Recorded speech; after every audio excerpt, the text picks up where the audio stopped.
সুপ্রিয় দর্শক, আসসালামু আলাইকুম। কেমন আছেন আপনারা? নিশ্চয়ই ভালো আছেন। আজকের ভিডিওতে আপনাদের সবাইকে স্বাগত জানাচ্ছি। আজকে আমি আপনাদের সাথে শেয়ার করব নবম মাসের গর্ভবতীদের জন্য খুবই গুরুত্বপূর্ণ কিছু তথ্য সম্পর্কে। তাহলে চলুন মূল ভিডিওতে যাওয়া যাক।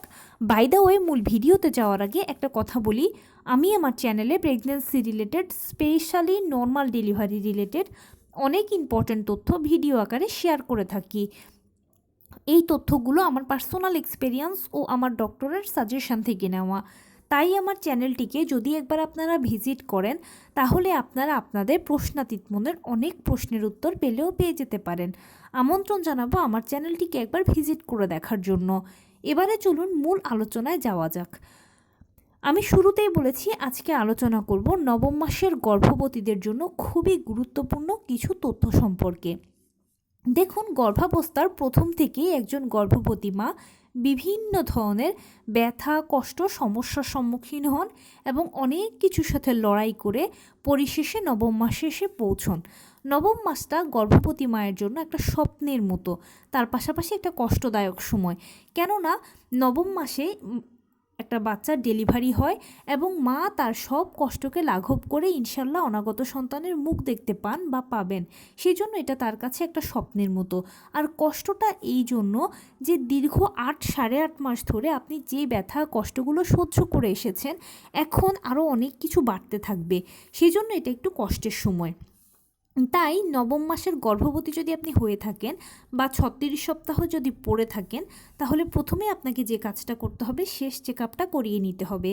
শেষ চেকআপটা খুবই গুরুত্বপূর্ণ একজন গর্ভবতী মায়ের জন্য, কারণ লাস্ট চেকআপের মাধ্যমে ফাইনাল একটা সেটেলমেন্ট এসে যাবে যে আপনার কি নর্মাল ডেলিভারি হবে নাকি সিজার হবে। যদি দেখেন যে রিপোর্টে সব কিছু নর্মাল এসেছে, মা বাচ্চা উভয় ভালো আছে, তাহলে ইনশাল্লাহ ধরে নেবেন যে ডেলিভারিটা নর্মালেই হতে যাচ্ছে। আর যদি দেখেন রিপোর্টে কোনো কিছু সমস্যা এসেছে মা অথবা বাচ্চার, তাহলে সিজার লাগবে। এক্ষেত্রে ডাক্তার অনেক সময় বলে দেয় যে আপনার সিজার লাগবে বা আপনার নর্মাল ডেলিভারি হবে। যদি সিজারের প্রয়োজন হয়, সেক্ষেত্রে ডাক্তার বলে দেবে যে অমুক দিনের অমুক তারিখে সিজার হবে, আপনি সে মতে প্রিপারেশান নিয়ে সিজার করিয়ে ফেলতে পারবেন। আর যদি নর্মাল ডেলিভারি হওয়ার হয়, তখন সেক্ষেত্রে আপনাকে অপেক্ষা করতে হবে নর্মাল ডেলিভারি প্রক্রিয়া শুরু হওয়ার জন্য। আপনারা সবাই জানেন যে নবম মাসের 37 থেকে 40 সপ্তাহ হচ্ছে নর্মাল ডেলিভারির আদর্শ সময়। 37 থেকে 40 সপ্তাহের মধ্যে কিন্তু নর্মাল ডেলিভারিগুলো হয়ে যায়। এবার কারো 37 সপ্তাহে হয়, কারো 38 সপ্তাহে হয়, কারো 39 সপ্তাহে হয়, কারো 40 সপ্তাহে হয়। এখানে স্পেসিফিক কেউ বলতে পারবে না, অথবা আলট্রাসোনোগ্রামের মাধ্যমেও জানা যাবে না যে অমুকের অমুক দিনের অমুক তারিখে প্রক্রিয়া শুরু হবে। এটা সম্পূর্ণ উপরওয়ালা ঠিক করে রেখেছেন যে কবে, কোন দিন, কোন সময় আপনার সন্তানকে আপনার কোলে দেবেন। যেহেতু নর্মাল ডেলিভারিটা একটা প্রাকৃতিক পদ্ধতি, সেই জন্য কিন্তু আপনাকে প্রাকৃতিকভাবে প্রিপারেশান নিতে হবে। যেটা করতে হবে, নিয়মিত হাঁটাচলা করতে হবে, টুকটাক কায়িক শ্রম করতে হবে, সেই সাথে লো কমেটটা ব্যবহার করতে হবে এবং অবশ্যই পুষ্টিকর খাবার খেতে হবে। আপনি যদি নিয়মিত হাঁটাচলা করেন, টুকটাক কায়িক শ্রম করেন, লো কমেটটা ব্যবহার করেন, তাহলে কি হবে, আপনার শরীরটা একটা নিয়মিত ব্যায়ামের ওপরে থাকবে। আর যে বডিটা নিয়মিত ব্যায়ামের ওপরে থাকে, সে বডিতে সময় মতোই জরায়ুর মুখ খুলে পেইন আসে, ডেলিভারি প্রক্রিয়াটা সহজে হয়ে যায় এবং এর মাধ্যমে আপনি ডেলিভারি পরবর্তীতেও দ্রুত স্বাভাবিক জীবনে ফিরে আসতে পারবেন। আর নর্মাল ডেলিভারিতে কিন্তু একটা বাচ্চাকে তার মা চাপ দিয়ে বের করে, এটা কিন্তু কোনো মুখের কথা নয়। সেজন্য মাকে যথেষ্ট পরিমাণে শক্তপোক্ত থাকতে হবে, নিয়মিত পুষ্টিকর খাবার খেতে হবে, মাছ, মাংস, দুধ, ডিম, হলুদ ফলমূল, সবুজ শাকসবজি, লাল জাতীয় খাবার, ওমেগা 3 ফ্যাটি অ্যাসিড সমৃদ্ধ খাবার, সেই সাথে প্রতিদিন 2টো করে ডিম, কুসুম গরম 1 গ্লাস দুধ খাওয়ার কথা ভুললে কিন্তু চলবে না। অনেকের ধারণা যে শেষ সময়ে যদি বেশি খাবার খায় তাহলে কি বাচ্চার ওজন বেড়ে যাবে না।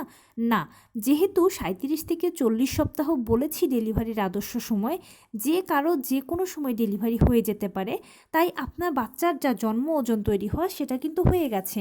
সেই জন্য এখন আপনাকে যেটা করতে হবে, শুধুমাত্র শরীরকে শক্তপোক্ত রাখার জন্য ভালো ভালো খাবার খেতে হবে। বাচ্চার ওজন নিয়ে কোনো টেনশন করবেন না এখন আর। ডাক্তারের দেওয়া আয়রন, ভিটামিন, ক্যালসিয়াম ওষুধগুলো কিন্তু একদম বন্ধ করলে চলবে না। যদি ডাক্তার নিষেধ করে দেয় খেতে তাহলে ওগুলো সেবন করা বন্ধ করে দেবেন, কিন্তু ডাক্তার যদি চালিয়ে যেতে বলে তাহলে অবশ্যই আয়রন, ভিটামিন, ক্যালসিয়াম ওষুধগুলো আপনাকে চালিয়ে যেতে হবে। এগুলো খাবারের পাশাপাশি সাপ্লিমেন্টারি হিসেবে কাজ করবে। এগুলো থেকে আপনি পর্যাপ্ত পরিমাণে ক্যালসিয়াম, আয়রন, ভিটামিন পাবেন। প্রয়োজনে যদি ফলিক অ্যাসিড দিয়ে থাকে সেটাও সেবন করবেন। আপনার ও বাচ্চার জন্য কিন্তু খুবই ভালো মেডিসিন এগুলো। অনেকে আমাকে প্রশ্ন করেন যে আপু, নবম মাসে নর্মাল ডেলিভারির জন্য কি আমরা এক্সট্রা ব্যায়াম করতে পারি? আপনি নিজেকে সেফ, সিকিওর রেখে যা টুকটাক ব্যায়াম জানেন সেগুলো করলেই হবে, কোনো সমস্যা নেই।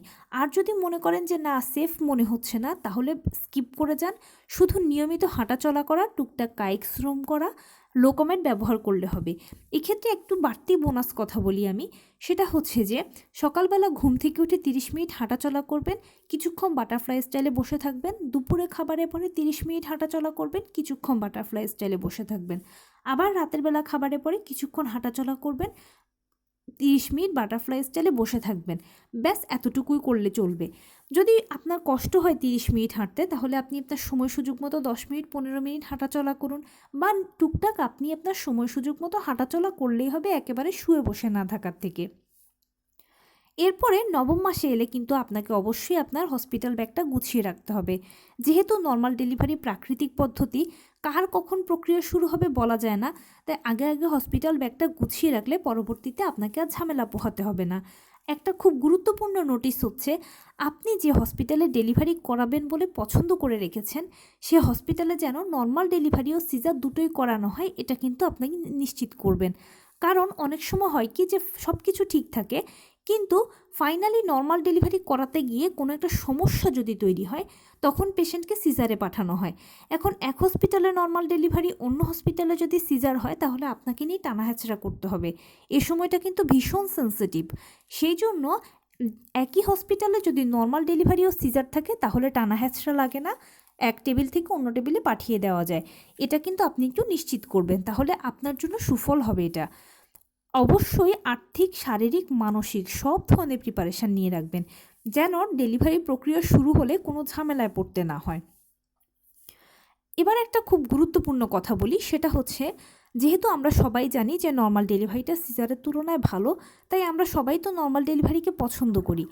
কিন্তু অনেক সময় হয় কি যে পছন্দের চক্করে আমরা ভুল কাজ করে ফেলি। কি ভুল কাজ করি? নর্মাল ডেলিভারি তো আমাদের চাই, এখন নর্মাল ডেলিভারির জন্য তো পেইন প্রয়োজন। এবারে এটার জন্য আমরা কি করি, বিভিন্ন ধরনের টিপস, টোটকা, কৌশল শুনতে থাকি, শোনার চেষ্টা করতে থাকি, জানতে থাকি, জানার চেষ্টা করতে থাকি।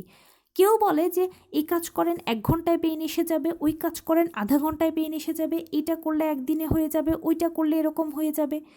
এগুলো শুনে বিশেষ করে নতুন মায়েরা ভাবেন কি যে একটু অ্যাপ্লাই করি না, সমস্যা কি, অমুক তো বলেছে যে অমুকের হয়েছে। কিন্তু একটা কথা মনে রাখবেন সব সময়, যার কথা শুনে আপনি এই কাজটা করতে যাচ্ছেন বা করছেন, ভালোর ক্রেডিট সবাই নেবে, মন্দের দায়টা কেউ নেবে না। আপনার যদি ভালো হয় তাহলে সে কিন্তু ফুল ক্রেডিটটা নেবে, আর যদি মন্দ হয় দায় কি সে নেবে? কেউ কোনো দিনও দায় নেবে না। সবাই উল্টে আপনার উপর দায় চাপিয়ে বলবে যে আপনি তো মা, সন্তানে ভালো চিন্তা করেননি কেন? আপনি কি অশিক্ষিত, মূর্খ, ভালোটা বোঝেন না? তখন কি করবেন? সারা জীবন আয়নায় লজ্জায় নিজেকে মুখ দেখাতে পারবেন না, অপরাধী হয়ে থাকবেন।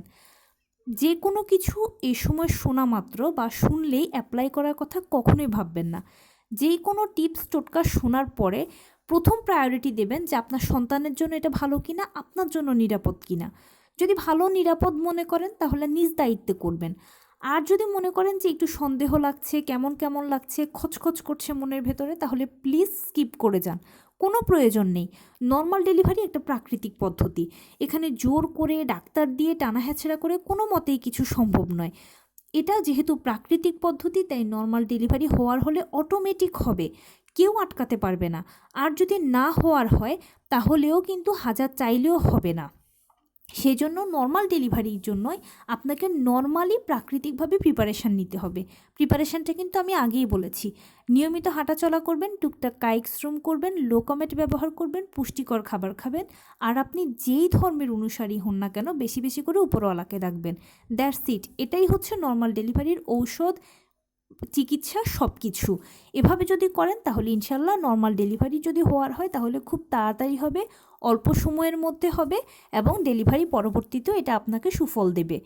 আরেকটা কথা বলে শেষ করব, অনেক সময় হয় কি যে নর্মাল ডেলিভারি করাতে গিয়েও আর হয় না, সিজারের প্রয়োজন হয়ে যায়। সিচুয়েশনের উপর ডিপেন্ড করে সিচুয়েশনটা দেখা যায় যে ঘুরে যায়। সব কিছু নর্মাল ডেলিভারি অনুকূলই আছে, কিন্তু ফাইনালি গিয়ে কোনো একটা সিচুয়েশন এমন ক্রিয়েট হলো যে সিজার করাতে হলো।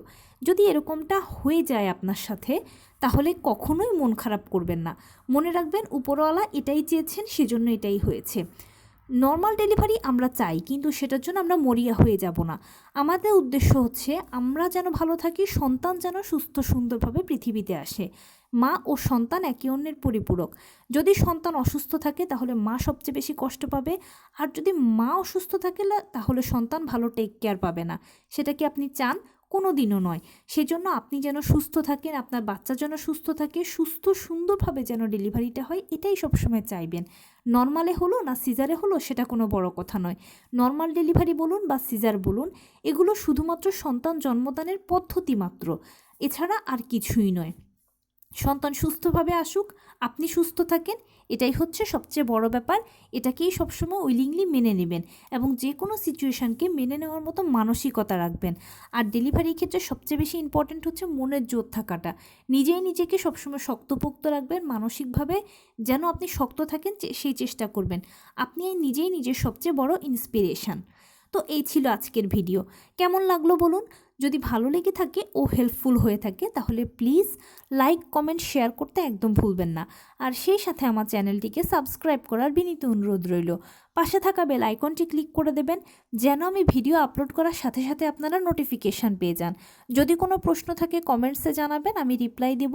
প্লাস যদি কোনো পরামর্শ থাকে যে কোন বিষয়ের উপরে ভিডিও বানালে আপনারা উপকৃত হবেন, সেটাও জানাবেন।